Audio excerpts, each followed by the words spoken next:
Selamat malam dan selamat datang kembali di Minggu Sembahyang Pathfinder. Malam ini kita akan belajar mengenai tokoh Yunus, di mana judul kecilnya mengubah kembali arah hidupnya sebelum mengubah dunia. Adapun renungan ini ditulis oleh Pendeta Max Lucky Pimenti. Beliau adalah Direktur Pelayanan Pemuda Advent Wilayah Kalimantan Barat.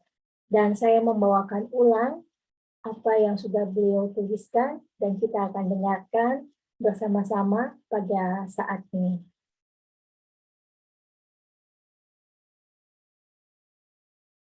Di dalam Yunus 3 ayat 10, ketika Allah melihat perbuatan mereka itu, yakni bagaimana mereka berbalik dari tingkah lakunya yang jahat, maka menyesallah Allah karena malapetaka yang telah dirancangnya terhadap mereka, dan ia pun tidak jadi melakukannya.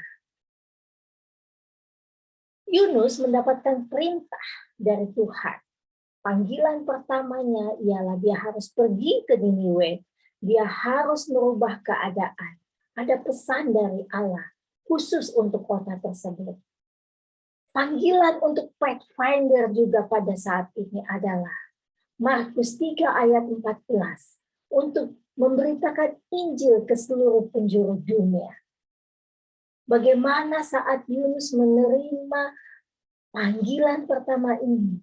Apakah dia langsung melakukannya? Sebenarnya ada apa dengan kota Niniwe tersebut? Kota Niniwe adalah kota yang besar. Itu adalah ibu kota kerajaan Asyur. Berada di tepi sungai Tigris. Kalau kota dekat dengan sungai, itu adalah satu akses yang sangat bagus. Penduduknya pada saat itu berjumlah kurang lebih ada 120 orang. Di kota Niniwe adalah pusat tindak pidana dan kejahatan. Bahkan ada seorang ilham mengatakan ini adalah kota penumpah darah, hanya ada dusta di situ dan banyak sekali terjadi perampasan. Diibaratkan kalau kota ini sebagai binatang, dia adalah seperti singa ganas yang buas. Apakah kota Niniwe tersebut sama dengan dunia sekitar kita, di mana kejahatan semakin merajalela saat ini? Tuhan berkata di dalam Markus 16 ayat 15, agar kita pergi ke seluruh penjuru dunia untuk memberitahukan kabar baik kepada seluruh makhluk. Tapi Yunus melarikan diri. Mengapa? Yunus tidak siap, tidak pede, tidak yakin akan panggilannya. Dia tidak siap merubah keadaan. Dia ragu akan kuasa Tuhan. Dan dia takut loh dengan kota tersebut. Dia diserang perasaan takut. Dan setan merasukinya dengan keputusasaan. Kalau dilihat dari peta ini, bayangkan. Arah menuju Niniwe lebih dekat, tetapi Yunus pergi ke Tarsis dan itu jauh sekali. Itulah orang yang kalau sudah tidak tahu atau jauh dari Tuhan, dia tidak tahu harus berbuat apa. Tuhan menghadang dan mengubah arah pelarian Yunus. Ada panggilan kedua yang Tuhan lakukan terhadap Yunus. Sebelum masuk ke panggilan kedua itu apa? Terjadilah pengundian di dalam kapal yang ditumpangi oleh Yunus. Ada sebuah fenomena alam terjadi, di mana angin dan juga gelombang air menjadi lebih tinggi, sehingga pada saat itu orang curiga dan bertanya-tanya, apakah di kapal ini ada yang sedang memiliki kesalahan? Semua orang disuruh berdoa kepada Tuhannya masing-masing pada saat itu. Siapa tahu Tuhan mendengarkan doa yang dilayangkan. Tapi tetap saja Cuaca pada saat itu tidak berubah, sehingga terpilihlah undi itu kepada Yunus, dan Yunus pun mengaku bahwa sebenarnya dia sedang melarikan diri dari panggilan Tuhan. Semua yang di dalam kapal itu pun lalu menjatuhkan dia ke dalam laut. Karena mereka tidak mau peduli dengan masalah Nabi Yunus. Dan atas kehendak Tuhan, Nabi Yunus masuk ke dalam perut ikan. Dan dia akhirnya atas kehendak Tuhan juga dimuntahkan dan diselamatkan. Ada panggilan kedua pada saat itu khusus kepada Yunus. Dia berkata, bangun. Pergi ke Niniwe, sampaikan firman. Apa yang terjadi pada Yunus pada saat mendengar panggilan kedua tersebut? Oh, dia tidak ragu. Dia tidak bertanya-tanya, dia menurut, dia tidak bimbang, dia bersiap, dia berangkat. I will go, Lord.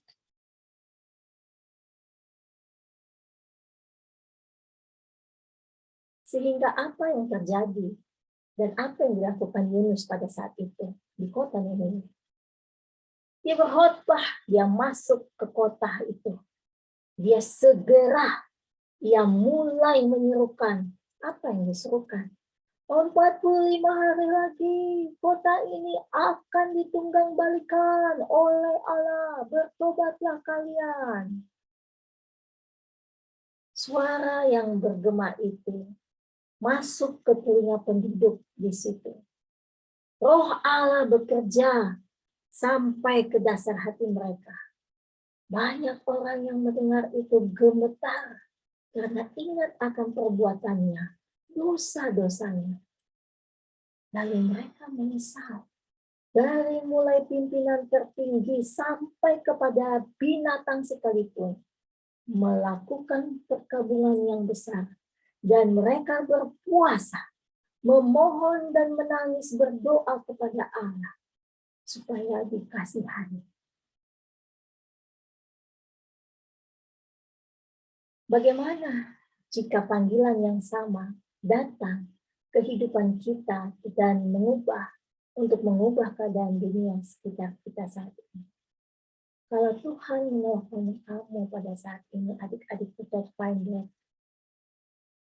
apakah kamu akan angkat telepon itu?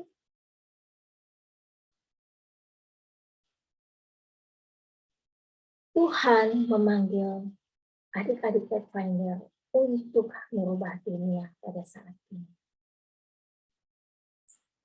Ada 3 kunci untuk mengubah dunia. Tuhan mau mempersiapkan diri kita dan menolong kita jika kita mau berserah kepadanya. Alias kita mau menurut. Kalau kita menurut kepada Tuhan, tabiat kita menjadi lebih baik dan seperti Kristus, kita akan bisa masuk surga. Kedua, kita harus menyadari kelemahan hidup kita. Kita tidak sempurna, kita tidak berkuasa. Mari datang kepada Tuhan dan berdoa kepada Tuhan. Penginjilan itu tidak mudah. Semua orang juga sulit untuk melakukannya. Tetapi kalau kita datang dengan doa, Tuhan akan berikan belas kasihan dan kekuatan. Dan akan memampukan. Dimulai dengan kesaksian-kesaksian kecil bagaimana Tuhan melindungi adik-adik Pathfinder. Dimulai dengan apa yang disyukuri sepanjang hari ini.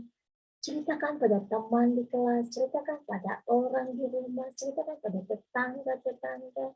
Di-share melalui media sosial bagaimana Tuhan sangat baik dalam hidup adik-adik Pathfinder.